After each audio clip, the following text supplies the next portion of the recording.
Marie, votre modèle. Mes enfants, que cela ne vous déplaise pas qu'en ces heures, qui servent de préparation à la fête de ma mère, je vous parle d'elle. J'entends vous la donner comme modèle, comme maîtresse et comme maman, pour que vous puissiez atteindre, avec ses enseignements et son cœur, ces vertus qui me sont agréables et qui vous conduisent à la perfection. Voyez Marie, la plus grande parmi toutes les créatures sorties des mains de Dieu, vivre dans l'humilité, dans le silence et dans la simplicité la plus complète, ces années qui devaient la faire briller devant son prochain comme l'élu du Seigneur. Voyez-la accepter de ses parents et de ses connaissances des insultes et des reproches, comme si elle était incapable de comprendre et de discerner le bien du mal, incapable de guider cette famille que Dieu avait voulu lui confier.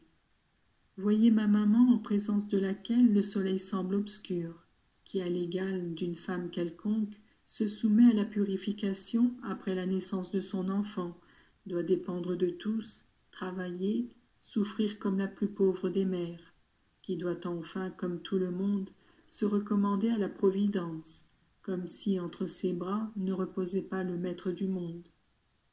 Ainsi était-elle dans les desseins de Dieu, qu'elle a accepté entièrement et avec amour, se considérant comme la dernière parmi les créatures du Seigneur et indigne de quelque distinction que ce soit.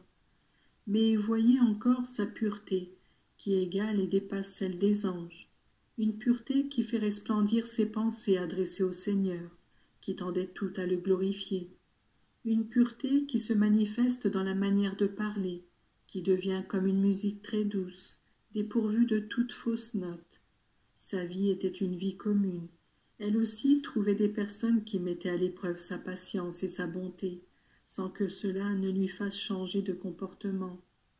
Elle qui avait une pleine maîtrise de tous ses sens, et qui savait que par sa parole elle devait glorifier Dieu. Sa pureté transparaissait de ses actions. Elle communiquait à tous des pensées de bonté, bonté qui se traduisait en respect, confiance, et confiance envers elle, afin d'en recevoir conseil et enseignement. Que la pureté de ma Mère Vierge vous soit un modèle, surtout pour la garde de ces affections qui doivent tellement être purifiées et sanctifiées. Oui, oui, aimez comme Marie, aimez tout le monde, mais en tous, voyez comme en transparence le visage du Seigneur, qui être tellement aimé au-dessus de toutes choses et avec toutes les puissances de votre âme. Voilà Marie, votre modèle.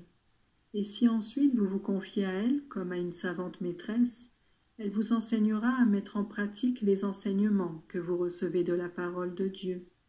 Elle vous dira que vous devez conserver comme elle, dans votre cœur, les vérités divines, comme on conserve dans un écrin les trésors les plus précieux.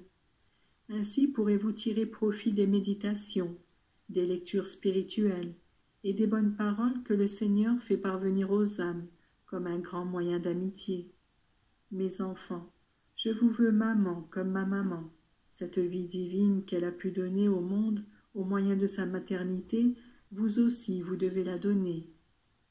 Donner au monde le Sauveur est la tâche de chaque croyant et d'une manière particulière de la femme.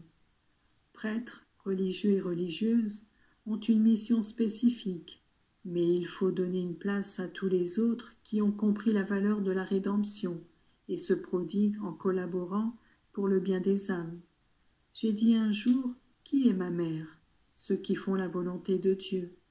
Ma mère vous enseigne comment dire, moment par moment, votre fiat, même quand les événements peuvent vous sembler désagréables, et quand il vous demande des sacrifices dont vous vous passeriez volontiers. Fiat, chaque jour de votre vie comme Marie jusqu'au dernier jour. Fiat, qui sert et servira à unir inséparablement vous les mamans avec le Fils, votre Jésus qui vous aime et qui vous veut heureuse. Mes enfants, ayez confiance en cette sainte maman, qui est en mesure par sa sagesse et sa puissance de guider votre vie et de vous faire embrasser cette sainteté qui est synonyme d'amour de Dieu et de sacrifice.